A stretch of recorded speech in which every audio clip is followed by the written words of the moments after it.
बंगाल की स्थिति बहुत खराब है। ये चिट्ठी लिखी गई है बीजेपी की तरफ से बंगाल के राज्यपाल को।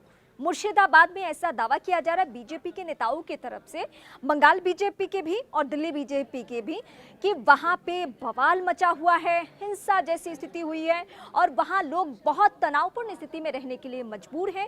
ये रामनवमी के दिन जुलूस के दौरान ये सब कुछ हुआ है। कुछ तस्वीरें भी वहां की हालांकि वायरल हो रही हैं और ये तस्वीरें भी बीजेपी के जो तमाम लीडर्स हैं वो साझा कर रहे हैं।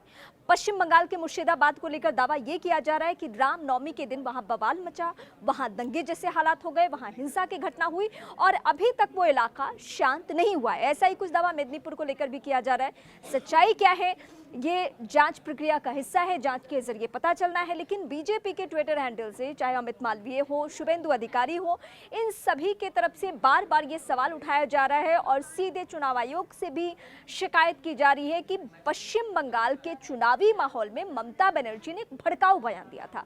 रामनवमी को लेकर, दंगे को लेकर जिस तरीके से उन्होंने स्टेटमेंट दिया, उसी के बाद माहौल खराब हुआ है।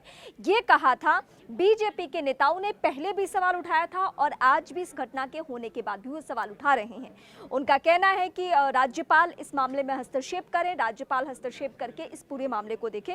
अमूमन आचार संहिता लगने के बाद ये अधिकार चुनाव आयोग के पास भी होता है कि अगर कहीं भी हालात तनावपूर्ण हो जाए तो चुनाव आयोग के अधिकारी भी उसमें दखल दे सकते हैं और वो भी राज्य सरकार से रिपोर्ट तलब करते हैं। अभी तक इस मामले को लेकर उस तरीके से कदम नहीं उठाया गया है। सीधे सवाल सिर्फ और सिर्फ बीजेपी के नेताओं के जरिए पूछे जा रहे हैं और कुछ ऐसे वीडियोस साझा किए जा रहे हैं जिसमें स्थिति वाकई खराब दिख रही है। उसमें माहौल बहुत ही संजीदापूर्ण दिख रहा है, जिसमें कई सारे बम फेंकने की खबर आ रही है, कहीं विस्फोट की घटना सामने आ रही है, कहीं पत्थर बरसाने की खबरें सामने आ रही है। लेकिन ये सब दावा कर रही है बीजेपी की टीम, स्थानीय बीजेपी भी और दिल्ली से भी कुछ जो नेता हैं जिसमें अमित मालवीय हैं, इन सभी का ट्वीट सामने आ रहा है।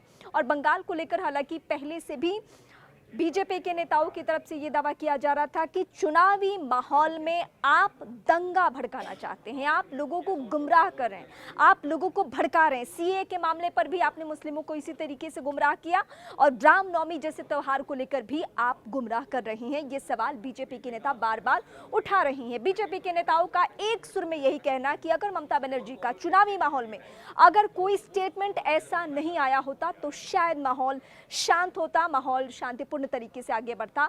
अब रामनवमी का बवाल कितना आगे बढ़ा ये वक्त तय करेगा, लेकिन राज्यपाल को हस्तक्षेप करने के लिए बार बार चिट्ठी लिखी जा रही है कि राज्यपाल वहां पे जाएं, लोगों से मिले। अमूमन हमने बंगाल के कई मामलों में देखा है जहां ग्राउंड पर बंगाल के राज्यपाल खुद उतरते हैं और जहां भी स्थिति तनावपूर्ण हो जाती है संभालने की कोशिश करते हैं।